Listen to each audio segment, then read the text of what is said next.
let's make a painting. And of course we're gonna flip the page over and give it a good hit on the back. Make it stick.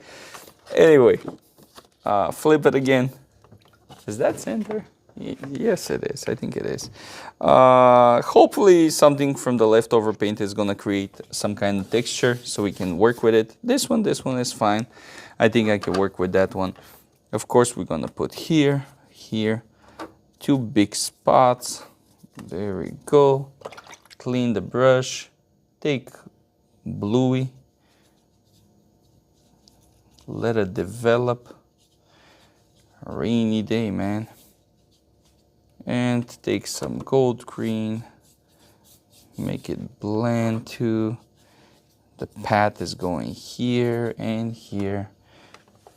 Remove the white spots here and blend everything. Excuse me. I will just put a little bit more force here. I will be a little bit more harsh with the multiple brush and just blend everything here. Everything need to be blended. There you go. Not up and down, left and right, left and right, left and right. And again, until we have very nice transition between the sky and the ground. Now, horizon line. Boom, boom, boom.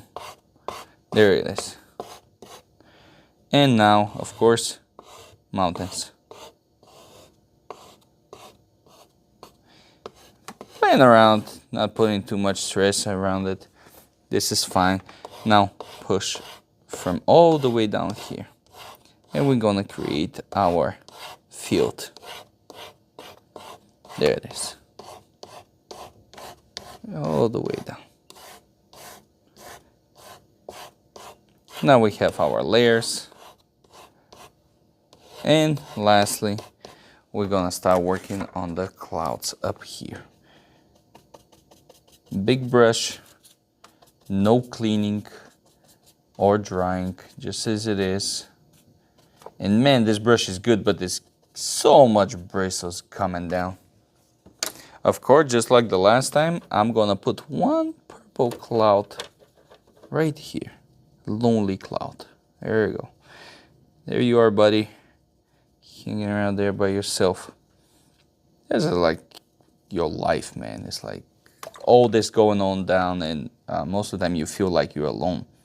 You're dealing with all the stuff by yourself, and this is you. This is you cloud. You're a cloud. I'm a cloud. So, mountains, fine. Foreground is fine. And the one thing I wish, and I will do it probably, is put a gold green here. And this gold green is overlap the midground. Of course, we're gonna make some kind of tall grass or something like this, but I want this foreground to overlap the midground. And the reason for that is the midground I don't need it pretty much, what I try to say. And that because we have so much going on. So much going on and no needed.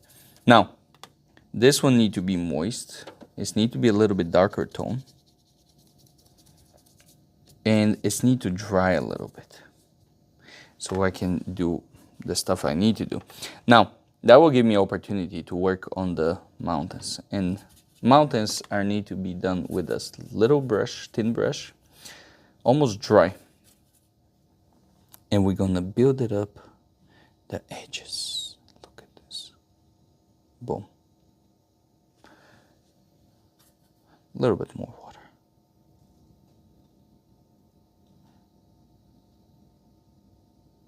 The light is coming from there, obviously, because our hue is light up here and darker here. So naturally, the mountains are gonna be darker on the left side.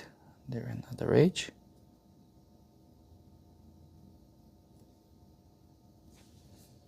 A little bit of water, a little bit of more black.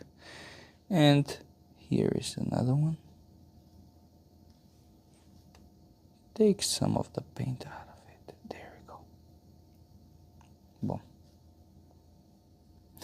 Very simple technique. with the edges of these mountains. Very, very simple. It's very effective, by the way. This look nice. I like it. Not too busy. Of course, you can make it very busy if you want. Nobody gonna stop you.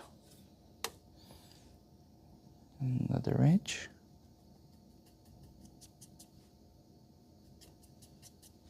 Okay, a little bit of water, and now just fill it up the whole thing. Gold green for a nice smooth transition. A little bit of brown. And now we're gonna take the just pure water. Put water on the bottom of the mountains. Take the multiple brush and start moving from up and down. There we go. Oh, we want to have a smooth transition. There we go. Now, of course, we kind of destroying the not the midground, but the top portion of the foreground. Which one, of course, we're gonna need the palette knife and push it up a little bit. So we can have this edge. We don't want to lose this edge here. Now, I'm gonna take the palette knife, of course, and start making some very harsh. Now, keep in mind, I'm not doing this. I'm going all the way outside of the paper and making this tall grass. Now, of course, the problem is going to be here. It's not this contrasty. Which one? We're going to fix it pretty easy because we want to keep the kind of the light nature of the hill. Which one is going to be, let me make it a little bit more. Which is going to be very light, and all the dark plants are coming from outside of the page. While here is, we can actually see where the hill start to get darker. Okay, good enough. Take a clean brush and make that cloud fluffy. Now, I didn't forget about this one. You know, this is me, this is you, this is the lonely cloud that is fighting for whatever he's, whatever he do in his life. But we didn't forget about it. And, that's a way to give a hope to, and appreciate the people who struggle and all that stuff. That's why I make a connection with it. That's what is in my mind when I'm doing this cloud. Because it's the lonely cloud, man.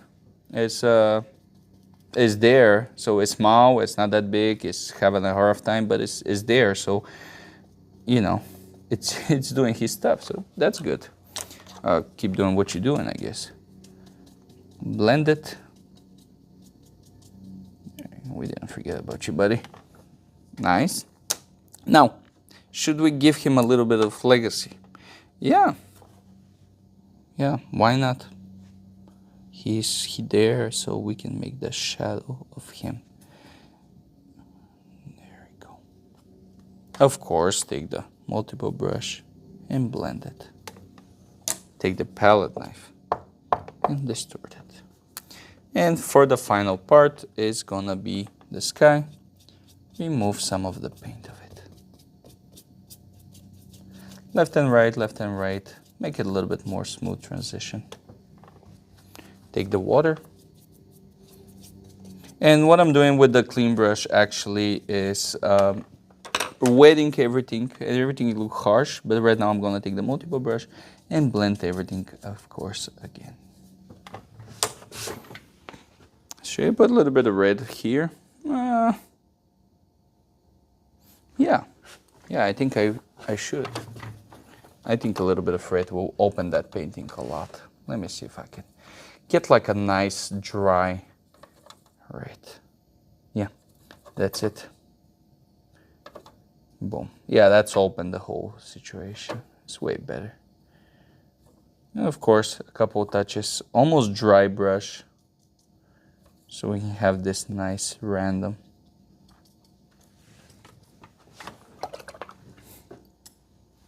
And there we go. Watercolor, abstract, landscape.